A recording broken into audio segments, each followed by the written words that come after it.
Então, muito boa tarde, ou boa noite já. Em nome da direção da Escola Superior de Biotecnologia, gostava de agradecer a participação de todos em mais uma destas sessões das tertúlias na Biotecnologia 2013. Hoje temos o prazer de ter connosco o Dr. Nuno Sequeira, Presidente da Direção Nacional da Quercus,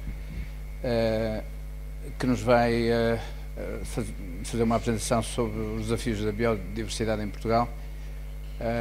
O Dr. Nuno Sequeira é biólogo, interessado na área da biologia da conservação, é desde o ano passado Presidente da Quercus, tem trabalhado também em projetos de educação ambiental e de conservação de espécies. Enfim, é um especialista nesta área da biodiversidade e, portanto, agradecemos o ter aceito este convite.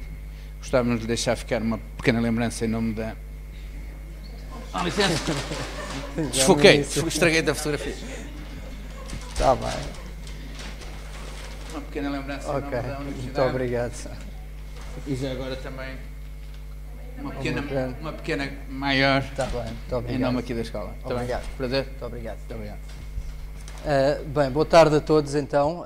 Começo também por agradecer, antes de mais, este convite da Escola Superior de Biotecnologia da Universidade Católica do Porto, em especial à professora Margarida Silva.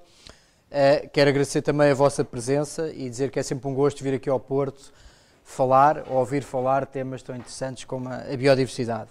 Bem, o tema que foi proposto falar foi então a biodiversidade, e em especial a biodiversidade e os desafios que lhe colocam neste momento e que desafios para ela existem em Portugal. Vou fazer uma abordagem geral do tema da biodiversidade, em alguns dos seus variados aspectos, e tentar depois, relativamente a Portugal, falar especificamente dos desafios que existem neste momento e naquilo que é a minha opinião relativamente a esses desafios.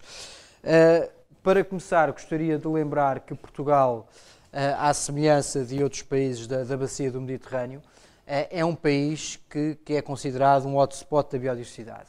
O que é que quer isto dizer? Quer dizer que Portugal é considerado a nível internacional um país com índices elevados de biodiversidade.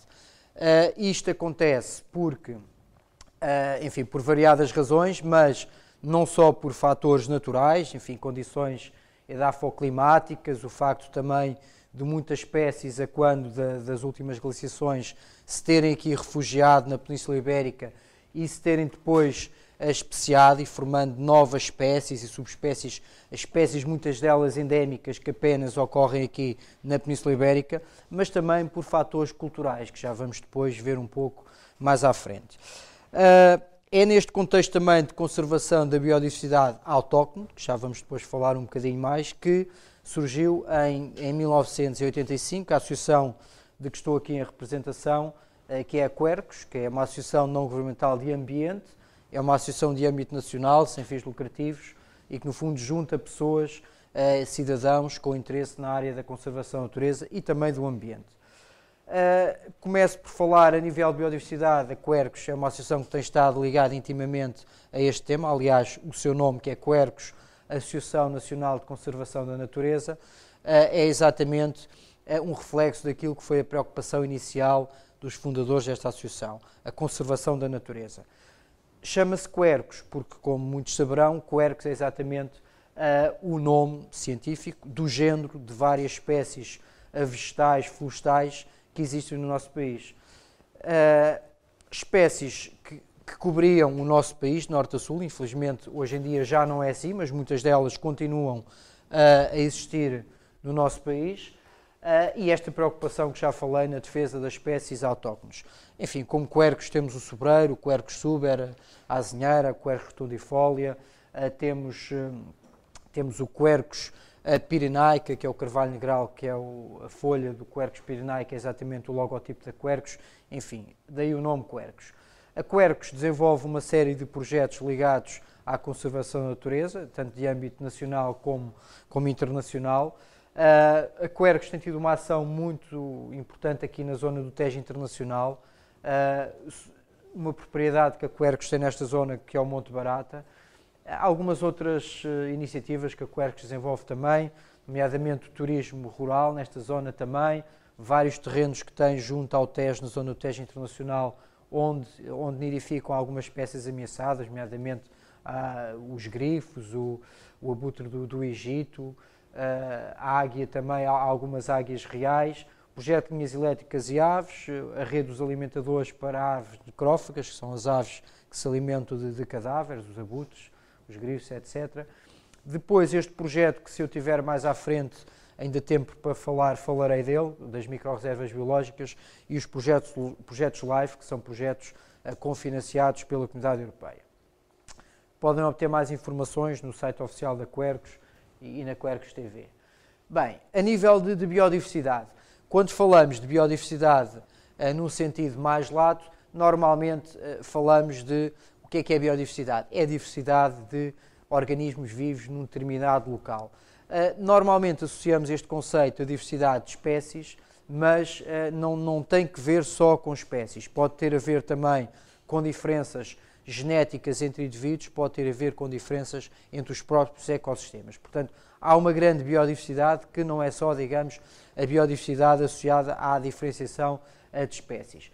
Mas nós, enfim, normalmente tomamos esta biodiversidade como diversidade de espécies e será aqui mais no âmbito da espécie, porque é algo mais fácil de quantificar e é algo mais palpável que nós vamos falar. A nível de espécies, estão neste momento identificadas, enfim, cerca de 1,75 milhões de espécies no nosso planeta, sendo que desta a maior parte, 1 milhão, refere-se a insetos. Contudo, sabemos apenas uma pequena parte, isto são estimativas, é apenas aquilo que nós conhecemos.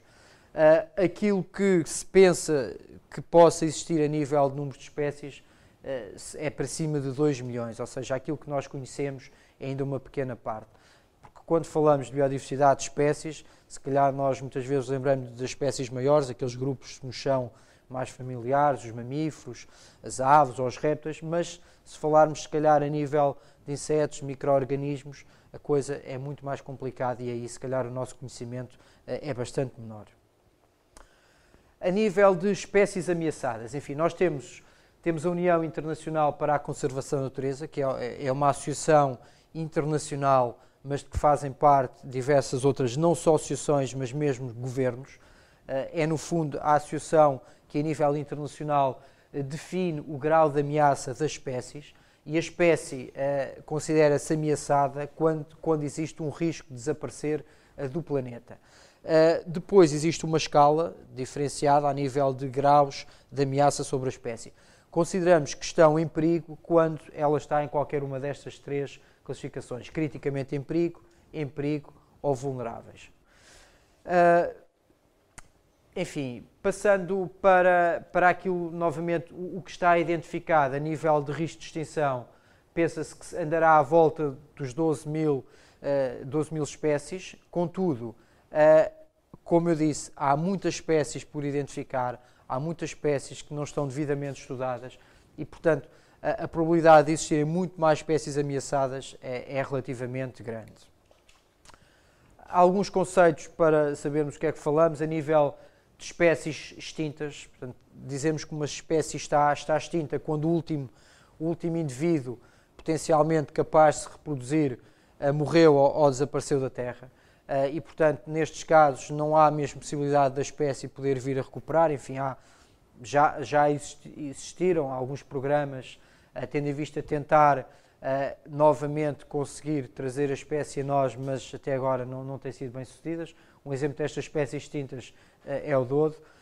As espécies autóctones, que há pouco falava, diz que uma espécie é autóctone ou indígena quando essa espécie é natural de uma determinada região. Portanto, nós, quando falamos em espécies autóctones, falamos de espécies que são das nossas características, dos nossos ecossistemas e que evoluíram naturalmente nesses ecossistemas. Neste caso, o autóctone pode ser, por exemplo, aqui a questão da lontra. A lontra é uma espécie autóctone de Portugal, mas isto é uma lontra europeia, portanto é uma lontra que não existe só em Portugal, é uma lontra autóctone da Europa. Portanto, esta definição pode ir desde uma região mais pequena até uma região um pouco maior. Quando falamos das endémicas, aí sim estamos a falar de zonas bastante mais pequenas. As endémicas têm a ver exatamente com aquele facto que eu referi há pouco, por exemplo, na Península Ibérica nós termos um número considerável de espécies endémicas, espécies que apenas existem aqui nesta região devido aos fatores que eu referi há pouco. Exemplos claros, o lagarto d'água e o lince ibérico. São espécies que estão ameaçadas, sobretudo a questão do lince ibérico. Já há pouco vimos uma outra, não sei se vocês... Vou passar um pouco atrás. Se calhar passa mais despercebida que esta ave. É uma ave que está quase tão ameaçada como o lince ibérico. É a águia imperial ibérica. É uma ave também que é característica apenas da Península Ibérica. Neste momento em Portugal existem só cerca de 3, 4 casais, há alguns deles recentes. Enfim, nós normalmente associamos mais este grau de perigo ao lince ibérico, que é verdade que está, mas efetivamente temos outras espécies emblemáticas também que estão em grande perigo. Enfim, o lince ibérico, falando um pouco dele, é uma espécie que já existiu de forma relativamente abundante em Portugal, até aos anos 40, 50, devido a vários fatores, onde se conta, nomeadamente, a redução drástica do número de coelhos bravos devido à mixomatose, duas doenças que atingem o coelho, a mixomatose e à hemorrágica viral, mas também à perseguição direta, à caça. Enfim, não é difícil recordar, se formos a muitos museus de caça, enfim, linces embalsemados.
Tá bem. Já está bom, bem, já. Bem, desafio em Portugal, reintroduzir o lince. Enfim, ao nível de espécie é se calhar o grande desafio que se coloca. Há este compromisso político de Portugal conseguir libertar os linces em 2013, os linces que nasceram em cativeiro. Enfim, dificilmente a nível político Portugal poderá não cumprir este objetivo, porque certamente o governo que estiver em funções vai ter que assumir que Portugal não conseguiu, e isso nenhum governo quer assumir, mas também terá que o fazer em devidas condições. E, portanto, é um grande desafio que aqui está, porque certamente que se não houver condições, também irá haver quem se oponha, enfim, digamos, à libertação dos linces apenas para a fotografia, e, portanto, este é um desafio grande que temos em Portugal. Espécies exóticas. Uma espécie exótica, portanto, ao contrário da espécie autóctone, temos a espécie exótica, que é exatamente o contrário, é a espécie que não é característica daquele habitat, mas que, de forma intencional ou acidental, foi introduzida. Portanto, é uma espécie que não está ambientada. O que é que acontece com a espécie exótica? Pode não acontecer nada, a espécie pode chegar àquele local, não se adaptar, morre e fica por ali, mas pode se adaptar e pode depois entrar em competição direta com aquilo que são as espécies autóctones. E muitas vezes entram em competição direta com clara vantagem competitiva. E se as nossas espécies autóctones têm uma história de milhões de anos em que foram evoluindo umas com as outras e, portanto, não há, digamos, uma dominância de umas em relação às outras, aquilo que muitas vezes nós... isso é uma espécie, é uma infestante, é uma invasora. Não é bem assim. Não temos nos nossos ecossistemas naturais, normalmente, uma espécie que se torne totalmente dominante em relação às outras, tirando se calhar o homem. Porque normalmente as espécies adaptam-se àquilo que são os recursos que existem no meio. E, portanto, o lince não vai predar todos os coelhos, até os coelhos se extinguirem, porque senão o lince também se extingue. Há aqui uma dinâmica em que umas espécies dependem das outras e as próprias espécies têm mecanismos para, muitas vezes, regularem o seu efetivo reprodutivo. Portanto, a própria espécie, muitas vezes, tem mecanismos de inibir a reprodução da sua própria espécie quando os recursos do meio não suportam que a população aumente mais, ok? Temos aqueles casos daquelas espécies, daquela característica que aumentam muito em pico e depois descem. Acontece com alguma praga, depois aparece uma doença, vai por aí abaixo. Mas isto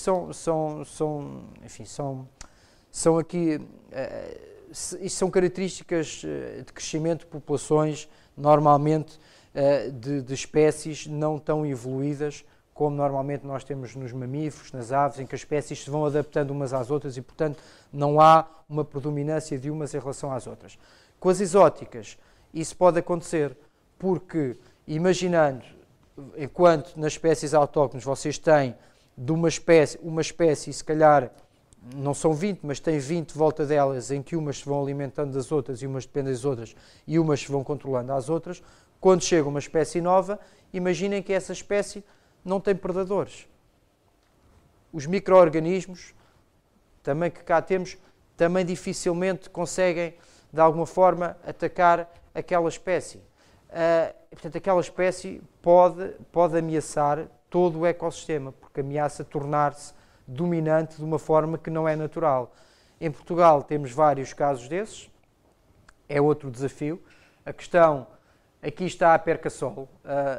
Por exemplo, a nível dos peixes de água doce, é um desafio para Portugal. É como vamos conseguir conservar os nossos peixes de água doce, a nossa ichtiofauna autóctone. Porquê? Por um lado, vamos ver mais à frente, temos a questão da construção de grandes obras que tornaram as nossas massas de água artificiais. A nossa ichtiofauna, por natureza, é uma ichtiofauna que está adaptada às águas correntes e aquilo que nós fizemos foi, ao construir uma série de barragens, açudes, represas pelo país fora, alterámos completamente a dinâmica dessas massas de água. Para além disso, o que é que fizemos? Introduzimos espécies como a perca-sol, como o axigã, espécies que são altamente vorazes e que, ao competirem com as nossas espécies, que não estão adaptadas a elas, não têm estratégias de fuga, não têm estratégias de reprodução, não têm estratégias de predação para poderem competir com estas espécies e, portanto, é um grande problema que temos em Portugal neste momento com as espécies exóticas da ictiofauna. Depois, também, há exóticas também, ainda hoje vinha para cá e vinha a ver as acácias floridas, amarelinhas aí pelas serras fora, e as pessoas não têm noção que em alguns sítios é realmente um problema.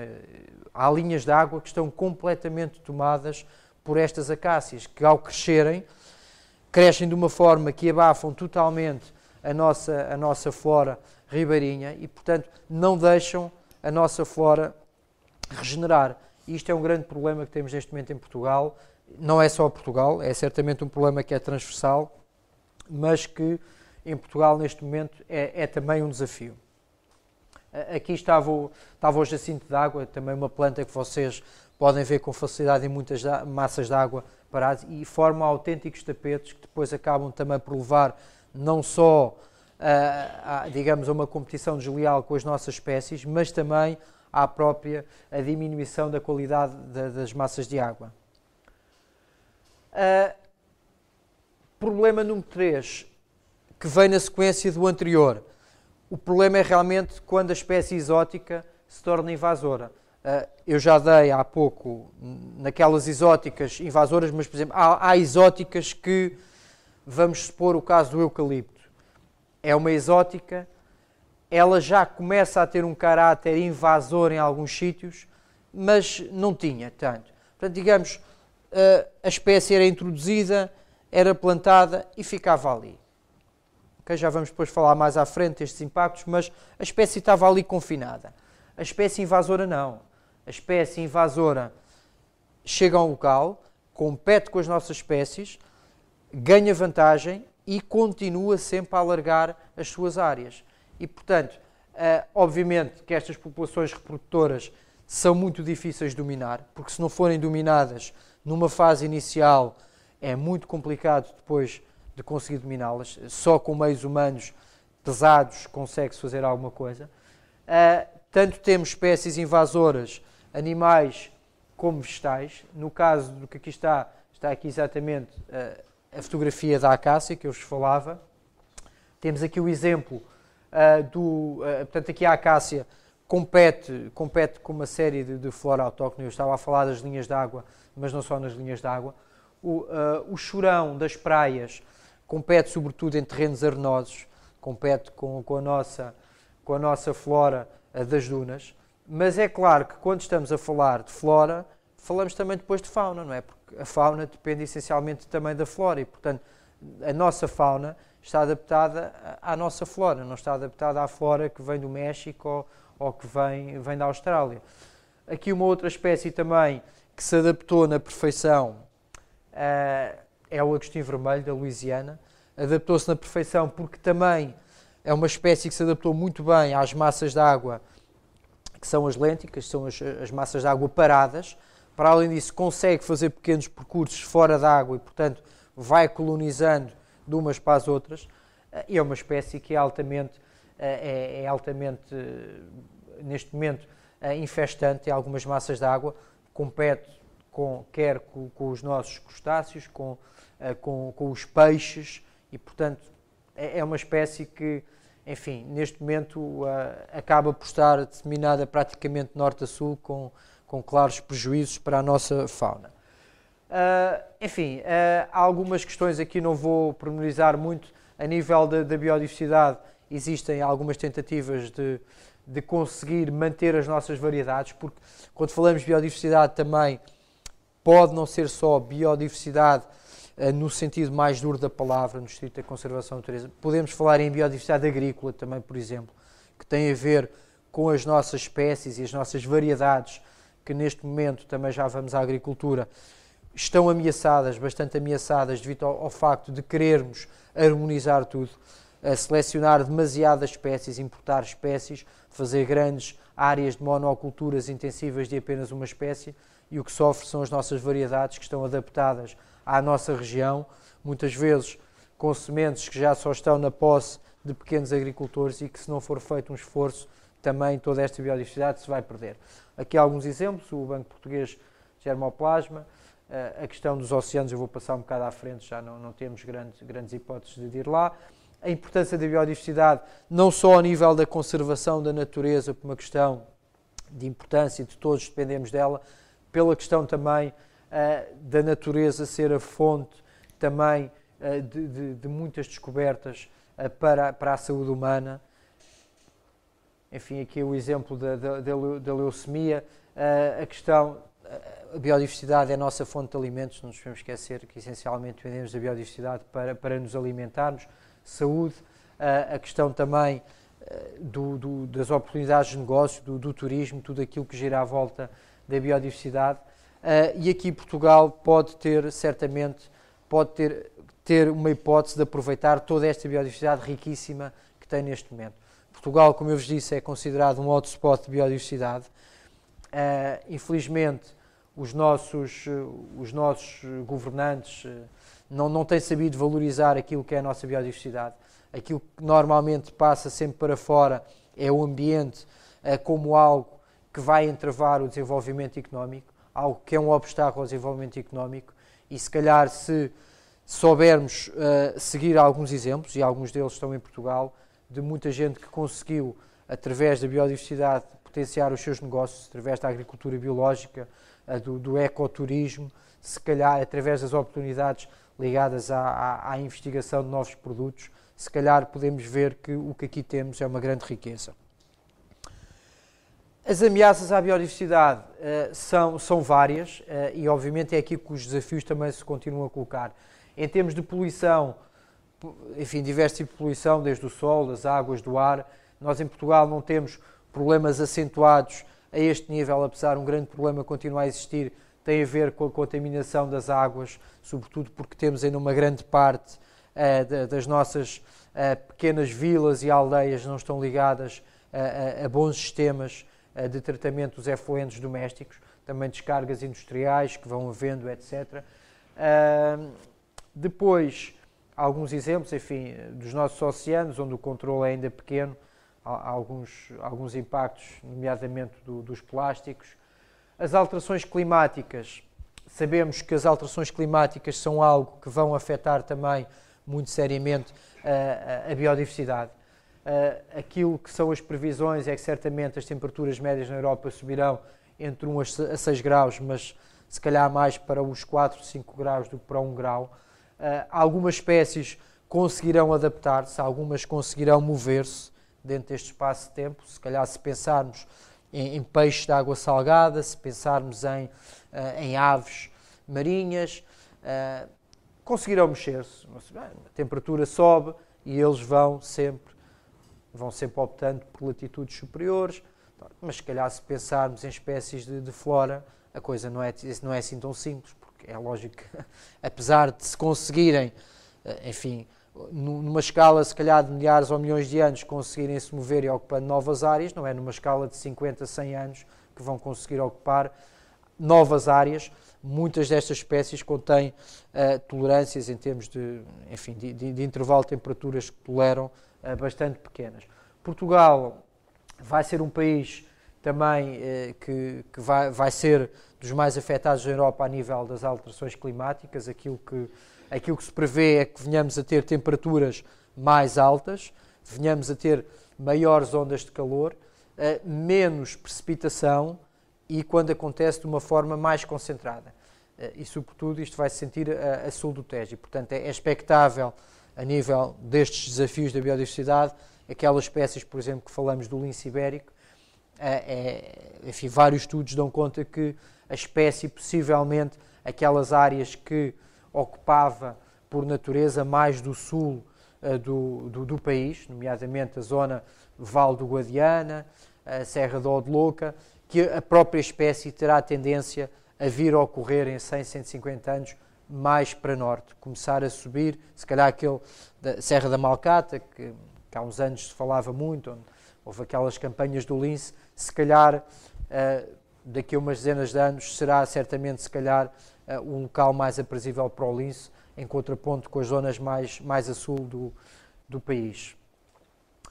Fogos florestais são também um desafio que enfrentamos, enfim, porque, por um lado, por haver menos água, mais calor, é expectável que hajam mais fogos florestais.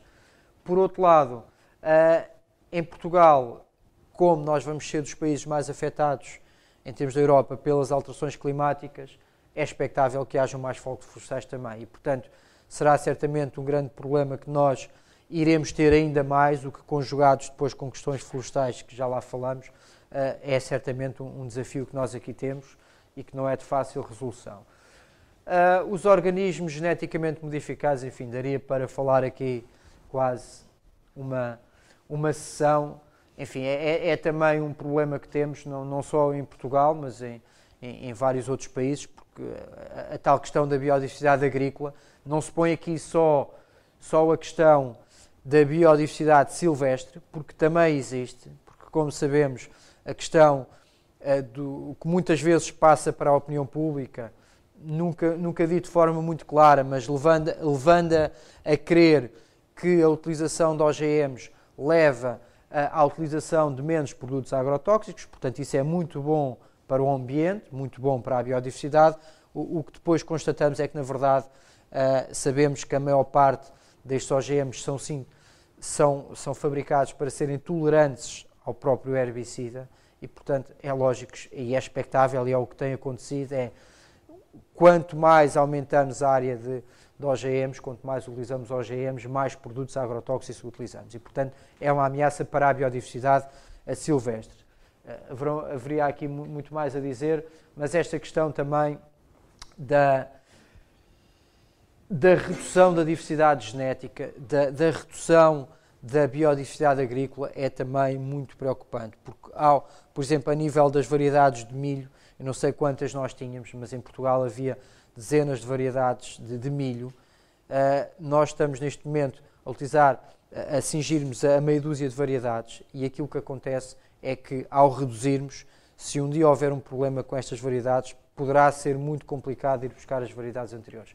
Outro problema também que tem a ver com a agricultura, deixo estar aqui nos OGMs, para não, mas outras questões que têm a ver com a agricultura é isto mesmo. Eu, por exemplo, focaria aqui a questão do Portugal, as questões naturais que eu falei no início, portanto, Portugal ser um hotspot da biodiversidade, não só por questões naturais, mas também por questões culturais. Porquê? Porque os países do Mediterrâneo souberam, de uma forma harmoniosa, ao longo dos séculos, conseguiram conciliar aquilo que foi a atividade humana com as paisagens naturais, com a biodiversidade. E, portanto, nós tínhamos uma agricultura de baixo impacto, que conseguia conciliar a preservação dos valores naturais com a obtenção de alimentos. Aquilo que tem sido a tendência nas últimas dezenas de anos é intensificarmos a agricultura. E com isto estamos, por um lado, a reduzir a biodiversidade agrícola, mas estamos também a pôr em causa muitas espécies que dependem destes ecossistemas agrícolas tradicionais, que também têm biodiversidade. Eu recordava aqui só algumas espécies, por exemplo, quando falamos das aves estepárias, que são um dos grupos de aves mais ameaçadas da Europa. São aves que dependem das estepes cerealíferas ou então das zonas de pastagem, portanto, aquela zona com vegetação muito baixa das planícies alentejanas. Temos espécies emblemáticas como o cisão, a aptarda, o peneira das torres, que estão dependentes desses ecossistemas, que são ecossistemas, não são naturais, são artificiais, são criados pelo homem, mas são ecossistemas tradicionais. Quando nós pegamos naqueles ecossistemas e os transformamos em regadio, seja de tomate, seja de olival, nós estamos não só a pôr em causa aquele ecossistema, mas muitas espécies, muitas delas emblemáticas, como estas aves que eu vos falei, que dependem daqueles. Isto, multiplicado para N situações, é preocupante. Por exemplo, os nossos olivais tradicionais, olivais de baixo impacto, conseguiam conciliar também a pastorícia, com alguma horticultura de baixo impacto, pastagens. Neste momento, com a conversão dos olivais tradicionais aos olivais intensivos ou superintensivos, nós estamos a pôr em causa toda esta biodiversidade que assentava no mosaico. Portanto, nós tínhamos um mosaico de paisagem em Portugal, enfim, que ia desde as florestas mais cerradas, aos montados, aos olivais tradicionais, zonas de pastagem. Havia, digamos, aqui um certo mosaico que permitia a existência de uma grande diversidade de espécies que se adaptavam a todas as quadrículas desse mosaico. Quando nós deixamos de ter um mosaico, imaginem com 6 quadrículas e passamos a ter 2 quadrículas só, é lógico que as espécies que estão adaptadas a um determinado ecossistema que desaparece, elas desaparecem, porque a espécie está adaptada a uma área sem árvores, nós pomos lá tudo coberto de árvores, as espécies vão desaparecer, porque as espécies não conseguem, a maior parte delas, ou estas espécies muito ameaçadas, como o lince, a águia imperial, a aptarda, são espécies especialistas, que são especialistas não só a nível das suas presas, por exemplo, como o lince, que é um dos grandes problemas, é o lince ser muito especialista, coelho bravo. Dificilmente pode comer, mas normalmente coelho bravo.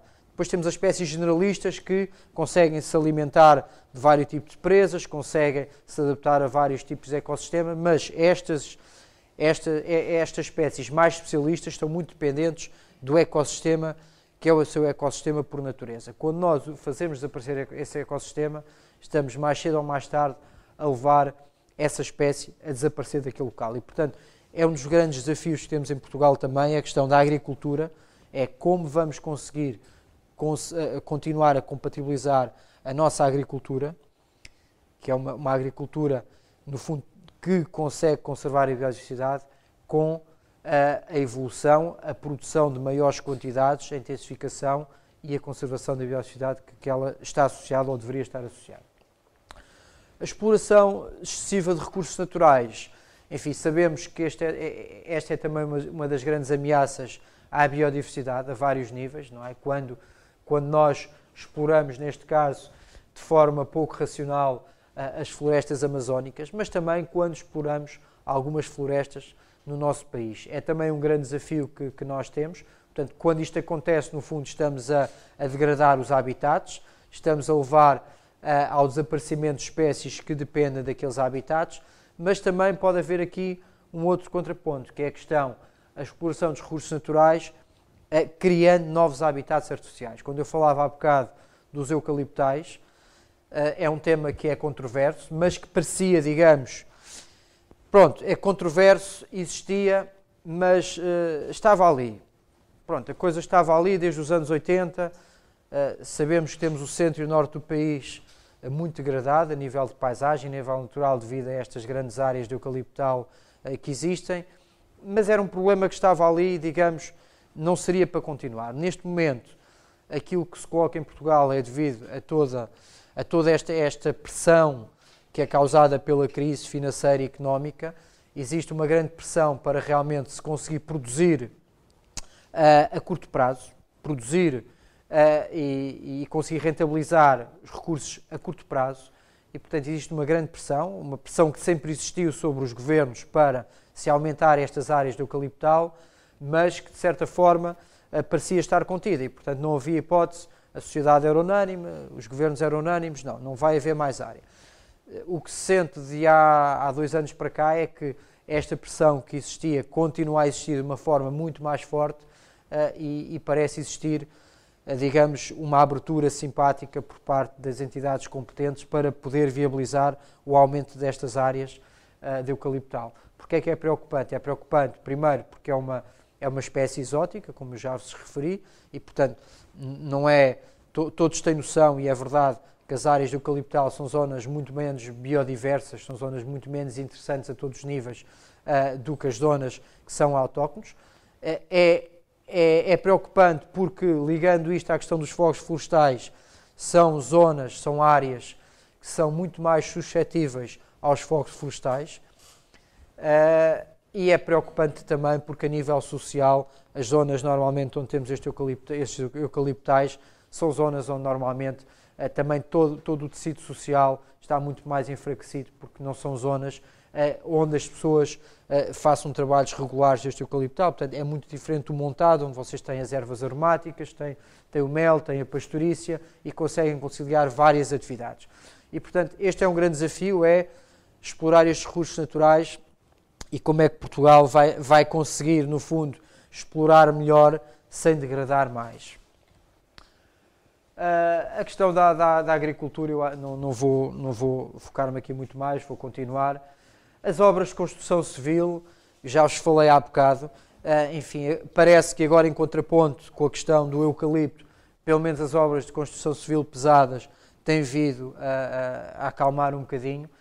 Tivemos aqui grandes barragens no último governo, enfim, a barragem do Rio Sabor foi um exemplo emblemático, já vos falei dos perigos da construção destas grandes infraestruturas, nomeadamente da alteração de toda a dinâmica daquele curso d'água, o que leva à ocorrência de muito menos espécies, há também ao aparecimento e ao desenvolvimento de populações muito fortes de espécies exóticas. Também aqui a questão da construção de infraestruturas rodoviárias também, a nível de degradação dos ecossistemas, fragmentação dos ecossistemas. Isto são também desafios que se colocam ao nosso país, sobretudo porque se calhar a este nível já se sabe o que é que vai parar, ao nível das barragens não se sabe exatamente ainda o que é que vai avançar, o que é que não vai avançar, e são efetivamente um grande desafio porque, enfim, temos vindo a cortar os últimos rios que temos no nosso país, e com isto o que temos estado a fazer é fazer com que, por exemplo, a nossa ictiofauna autóctone que tenha sofrido de uma forma completamente irracional, um decréscimo enorme ao longo das últimas décadas e portanto, isso é algo que nos deve preocupar. A questão do turismo. Bom, o turismo é também, não seremos tanto como as Galápagos ou a Costa Rica, mas Portugal vive muito do turismo. Portugal cometeu muitos erros, na costa algarvia, sobretudo, e é um grande desafio agora perceber até que ponto nós conseguimos inverter este modelo de turismo. Temos bons exemplos, todos nós vemos com regularidade bons exemplos de turismo de baixo impacto, de empreendimentos que conseguem conciliar a preservação do ambiente com a canalização de recursos, muitas vezes que vêm de fora do país, enfim, turistas que vêm do norte da Europa, que vêm dos Estados Unidos, que vêm do Oriente, que vêm à procura exatamente daquilo que Portugal tem de bom, que são as paisagens naturais, que são as espécies que conseguem aqui ver. O turismo ornitológico é um turismo que movimenta já muitíssimo. Para nós pode parecer estranho, mas é um tipo de turismo que em Inglaterra movimenta milhões e milhões. Existem grupos que vão muitas vezes ao outro lado do mundo para ver uma ave que eles nunca viram e que está em risco. E, portanto, temos aqui em Portugal esse tipo de turismo. É verdade que ainda é uma percentagem pequena, mas é uma percentagem que tem vindo a crescer gradualmente. E, portanto, isto é um desafio. Por outro lado, continuamos, infelizmente, a ter exemplos de empreendimentos que vão aparecendo, ou que se vai tentando que apareçam, em zonas sensíveis, em zonas que deviam estar para visitação de todos, que deviam estar lá para preservar os valores que lá existem, mas que depois acabam por lá aparecer um empreendimento para apenas aqueles que lá vão desfrutarem e para muitas vezes pôr em causa os próprios valores para que no fundo aquela área foi criada. Enfim, desde empreendimentos dentro da Rede Natura 2000, parques naturais, são exemplos que vocês também infelizmente vão tendo. Neste momento a sociedade está muito mais ativa, existe também esta questão da crise financeira que tem feito baixar um pouco a pressão sobre as zonas devido ao facto também dos bancos não emprestarem dinheiro e o investimento ser menor, mas infelizmente continua a aparecer. É lógico que aqui cabe-nos a cada um de nós também conseguir potenciar, conseguir também fazer as suas opções perante dois tipos de turismo diferentes, ok? E que também com impactos muito diferentes. Enfim, ao nível da Europa, um outro desafio que nós temos é conseguir gerir a nossa Rede Natura 2000. Eu já vou explicar o que é. Enfim, isto são para vocês terem um bocado uma ideia, são as diferentes zonas biogeográficas que a Europa tem. Como vocês veem, Portugal está aqui, basicamente está dentro da zona biogeográfica mediterrânica, mas tem aqui um bocadinho cá em cima, ok, que acaba por ser de influência atlântica. E, portanto, temos aqui muitas espécies. Vocês certamente imaginem, por exemplo, a salamandra lusitânica, que está aqui algumas espécies de características mais atlânticas, de climas mais úmidos, e outras aqui, pronto, como por exemplo há pouco falávamos da águia imperial ibérica, do lince ibérico, efetivamente espécies de climas mais caracterizados por esta influência mediterrânica. Bem, vou passar um bocadinho aqui à frente, falar só deste desafio que é conseguirmos gerir a Rede Natura 2000. O que é... Desculpem. O que é a Rede Natura 2000? A Rede Natura 2000 é uma rede ecológica europeia que foi criada no âmbito da Comunidade Europeia para preservar espécies e habitats naturais ou seminaturais. Portugal tem cerca de 22% do seu território dentro da Rede Natura 2000. Portanto, na maior parte dos casos, a Rede Natura 2000 coincide com muitas das nossas áreas protegidas, os parques naturais, as reservas naturais, mas portanto, também está fora dentro. A Rede Natura 2000 em Portugal é bastante maior do que as áreas protegidas, ok? Mas em certos sítios coincidem. A Rede Natura 2000 tem a Diretiva Habitats, portanto, exatamente, tem como objetivo conservar os habitats naturais e seminaturais existentes na Europa, e é constituído também pela Diretiva Aves, em que são delimitadas zonas de proteção especial, exatamente para a conservação das aves. Em Portugal, como eu falei, é um país que é considerado bastante rico a nível de fauna e de flora, e, portanto, será dentro desta lógica que nós temos que fazer a gestão desta Rede Natura 2000. Desta lista inicial de 69 sítios, foram acrescentados 6 sítios e foram excluídos 14. A nível das DPS também foram há cerca de 4 anos acrescentados 8 sítios, exatamente para as aves estepárias. Qual é o desafio para Portugal? Se temos uma área tão grande integrada na Rede Natura 2000, em que efetivamente há valores naturais, como é que gerimos esta Rede Natura 2000?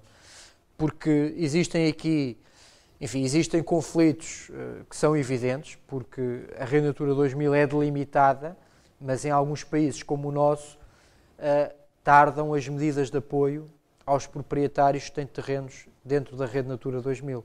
Essencialmente, se pensar em agricultores, os agricultores têm muitas condicionantes para poderem realizar operações dentro de uma zona que esteja dentro da Rede Natura 2000, e, portanto, deveriam ser de alguma forma compensados por estarem a prestar um serviço ao conservar as espécies que lá estão. Contudo, os apoios financeiros tardam e, portanto, neste clima de crise económica, infelizmente, é expectável que continuem a tardar e, portanto, temos aqui um conflito que agudiza-se em alguns sítios e é um desafio iminente para Portugal, é conseguir gerir esta Rede Natura 2000 sob pena de, politicamente, começar a ganhar força algo como do género. Se não conseguimos gerir todo este território, mais vale desafetar. E, portanto, estamos em clima de facilitação, simplificação, muitas vezes ouvimos, e tudo isto são desafios que se colocam e que cabe também a cada um de nós também poder dar a sua opinião e fazer valer aquilo que pensa.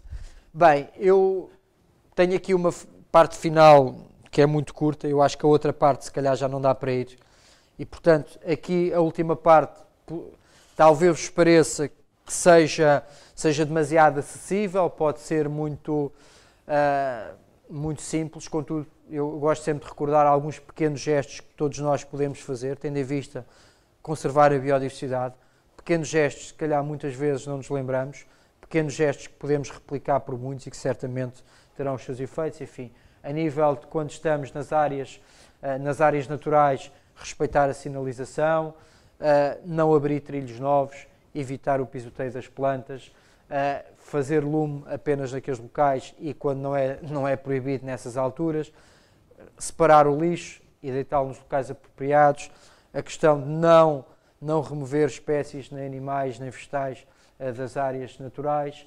Enfim, sempre que estamos numa área natural é importante perceber que nós é que nos temos que adaptar, não é o animal ou a planta que lá está que se tem que adaptar a nós e, portanto, temos de tentar tornar a nossa presença tão pouco impactante quanto possível, não introduzir estas espécies, animais ou vegetais.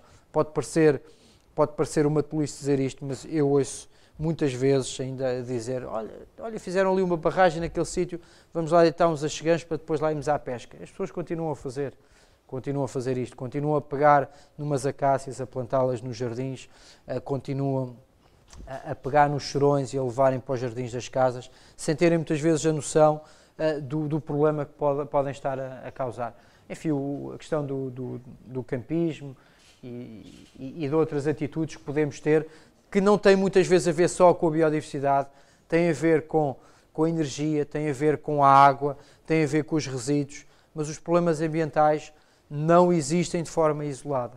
Todos eles se interligam. Porquê? Basta a questão da energia. Precisamos de energia, ok. E então, o que é que afeta a biodiversidade? Para termos energia vamos construir mais barragens, não é? Vamos construir mais centrais termoelétricas, vamos aumentar o problema do aquecimento global ou vamos represar um rio. E, portanto, todas estas questões se ligam. A questão da floresta é muito importante que tomem posição relativamente às petições que estão em curso em relação ao regime de arborização, que permite viabilizar mais áreas de eucalipto. Enfim, o lixo, já falámos dele. Utilizar os transportes públicos, ser devidamente previdente em relação a incêndios e contactar as autoridades sempre que haja um problema. A questão dos jardins, de valorizar as nossas espécies autóctones, é muito importante. Nós vemos os jardins dos espaços públicos cheios de espécies que não são nossas. Porquê? Não temos espécies nossas que são tão ou mais bonitas que aquelas, tão ou mais adaptadas, que precisam de menos água, precisam de menos cuidados, estão muito mais adaptadas, porque não utilizar as nossas espécies? Participar nestas ações para controle de espécies invasoras, sendo que é uma gota no oceano, mas muitas vezes vale a pena.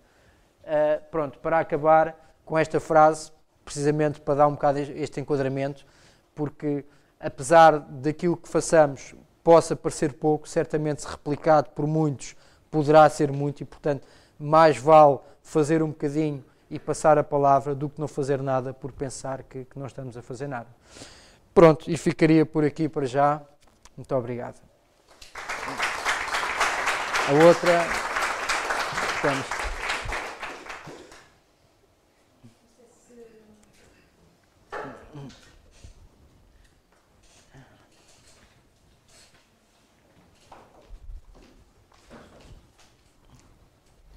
Então, se houver perguntas, disponham, por favor. Julgo que podemos contar aqui com alguns minutos para perguntas. Se houver, tudo bem. Ok. Sim.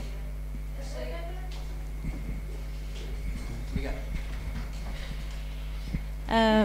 Achei interessante que o chorão ainda fosse um grande problema no nosso país. Eu recordo em 2002, quando estava a tirar o curso de Biologia também, e fiz um trabalho no Cabo da Roca, em que estive a analisar o impacto do chorão na biodiversidade ali naquela zona, e que era bastante grande, e na altura, e já passaram muitos anos desde então, e realmente pelos vistos não há controle ainda acerca do chorão. A minha questão é: há algum caso de sucesso de alguma destas ou de outras espécies invasoras que tenha conseguido arranjar algum método de controlo e que possa servir de exemplo para futuras abordagens? Pois agora, o que me vinha assim mais à cabeça era a questão do lagostim, mas não é um controle que passa por nós, que é a questão da lontra. Pronto, aí funcionou, começou a haver um certo controle do lagostim porque a lontra também começou-se a adaptar ao lagostim e foi uma das causas da lontra também.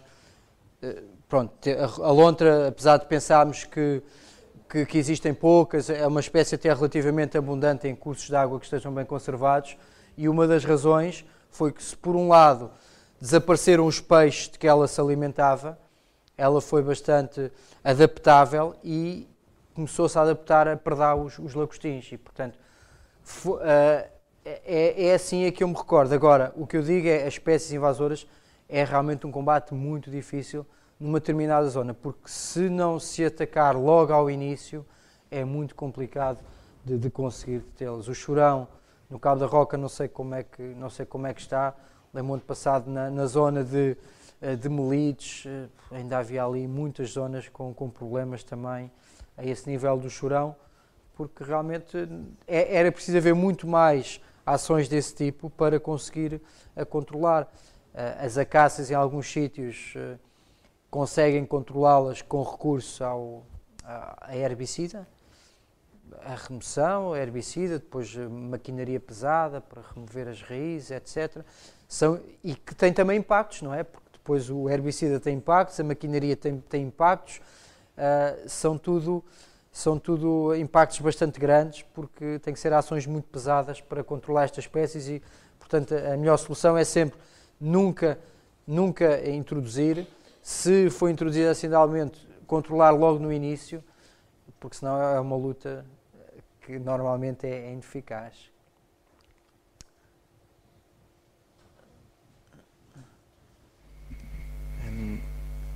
Bem, é suposto sempre haver alguma, digamos aqui, alguma divergência, ou pelo menos para animar o debate, portanto vou tentar fazer o papel de advogado do diabo. As extinções fazem parte da evolução, não é? Na outro dia estava a ver um programa sobre a extinção dos dinossauros, eles referiam exatamente isso. Provavelmente se não tivesse havido a extinção dos dinossauros, depois com toda a evolução que isso permitiu dos mamíferos, nós também não estaríamos cá. Se em alguns casos, como o lince, são casos muito particulares, há algumas situações em que às vezes me choca um pouco o esforço e a atenção que é dada a algumas espécies. Estou a pensar em flora, por exemplo. Às vezes vejo muito esforço, nomeadamente a nível científico, feito para uma subvariedade de uma determinada espécie, quando há outras variedades que se calhar está a competir com outras variedades que são, digamos, em absoluto quase a mesma espécie. Será que não há casos em que somos demasiado fundamentalistas? Pois, poderá haver. A melhor forma de conservar as espécies, eu também tenho uma opinião, pronto, como diz, relativamente, por exemplo, ao lince. Também não vou dizer que sou completamente favorável aos programas de criação ex situ, porque são muito dispendiosos, e depois, ao serem dispendiosos, nós vamos canalizar muitos recursos financeiros para aquele programa, deixando muitas vezes outras espécies. Temos lá o lince, mas mesmo ao lado temos o saramugo, que ninguém liga, que é um peixinho pequenino, que é feio, e está também à beira da extinção, e nós não queremos saber dele para nada. E é também endémico, e é importante. E, portanto, isso acontece. Realmente, pode acontecer isso. O essencial é conservar as espécies. A minha opinião é que é sempre preferível conservar as espécies no habitat natural e, portanto, conservar os habitats, os ecossistemas, e não ir conservar a espécie ex situ, porque isso é sempre um investimento brutal. Se é importante, eu julgo que é importante. É evidente que sempre houve extinções e vai continuar a haver. A questão é que, neste momento, a taxa de extinção é muito maior, a taxa de extinções é muito maior agora do que alguma vez foi. E o problema é que as extinções que há agora, a maior parte delas não são por causas naturais. São por causas que têm a ver com o homem. Todas estas ameaças que nós vimos, seja a questão da construção de infraestruturas, a destruição, degradação do habitat, as invasoras, e, portanto, é uma situação preocupante. Se pode haver algum exagero, pode haver, eu admito que possa haver perfeitamente, e se calhar há mesmo, mas a nossa esperança é, se calhar, estas espécies bandeira, não é, como o lince. Ao conservarmos o lince, se calhar estamos a conservar o matagal mediterrâneo, estamos a conservar os montados, e com isso vamos conseguir conservar uma série de outras espécies.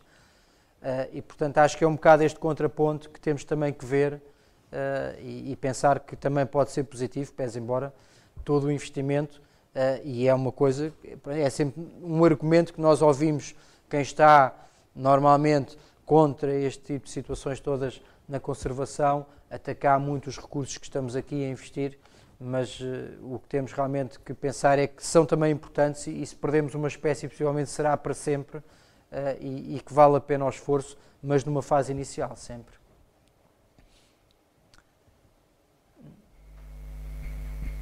Um dos aspectos que me chamou a atenção foi o facto de ter referido, e muitas vezes surge essa referência, que a intensificação da agricultura é visto como um inimigo da biodiversidade. Eu só queria partilhar consigo a minha opinião, que muitas vezes quando a agricultura é uma agricultura intensiva também vai aumentar a produtividade por unidade diária e portanto desta forma vai impedir ou vai garantir que não é necessário para produzir mais alimento que se expanda para outras áreas que seriam tradicionalmente áreas com maior biodiversidade, portanto destinadas a parques naturais, etc.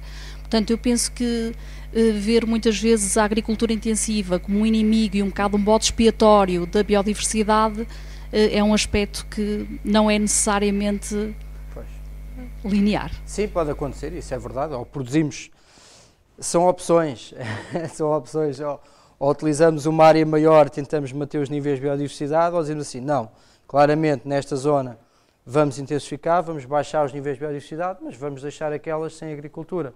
São opções, como opções, eu não sei se há mais perguntas a seguir, aquela opção que acho que é um outro desafio também que temos, a opção de o que é preferível, conservar uma grande área contígua para a biodiversidade ou é melhor conservar muitas pequenas áreas para a biodiversidade. É uma discussão, do que eu sei, existe sempre na biologia da conservação é esta, o que é melhor?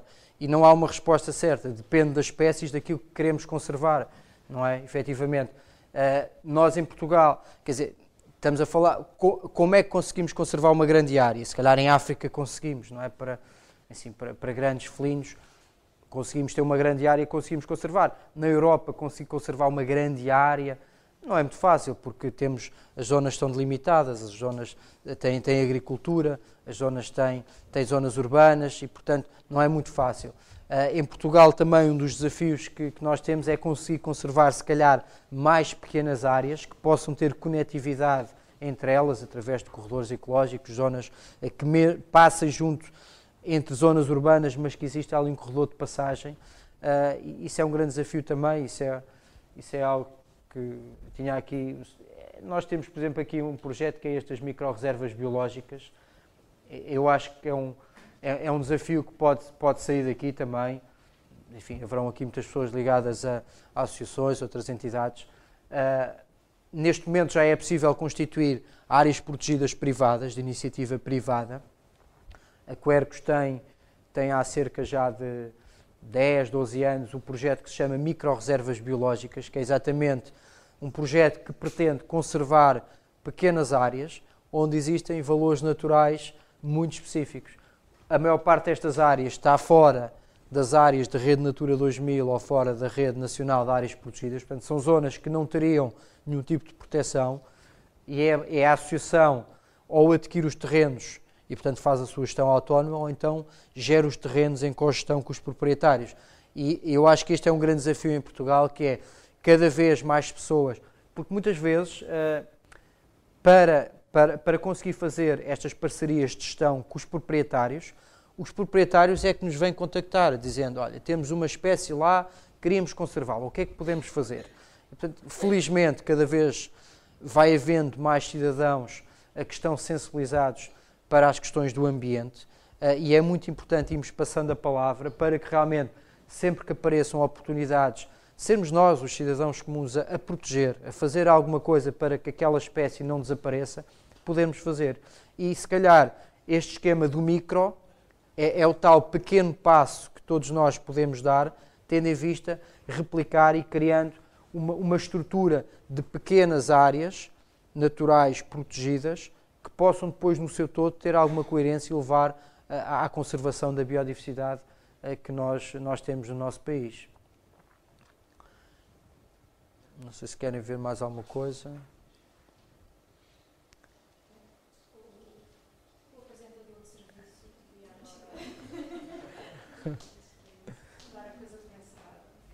Bem, por encerrar é um pouco mais fácil, portanto é mais agradecer então a apresentação e a oportunidade que nos trouxe aqui de discutir e conversar sobre este assunto, e agradecer também a todos os participantes e convidar também para a próxima tertúlia, que está certamente agendada, marcada e divulgada para a próxima semana. Muito obrigado.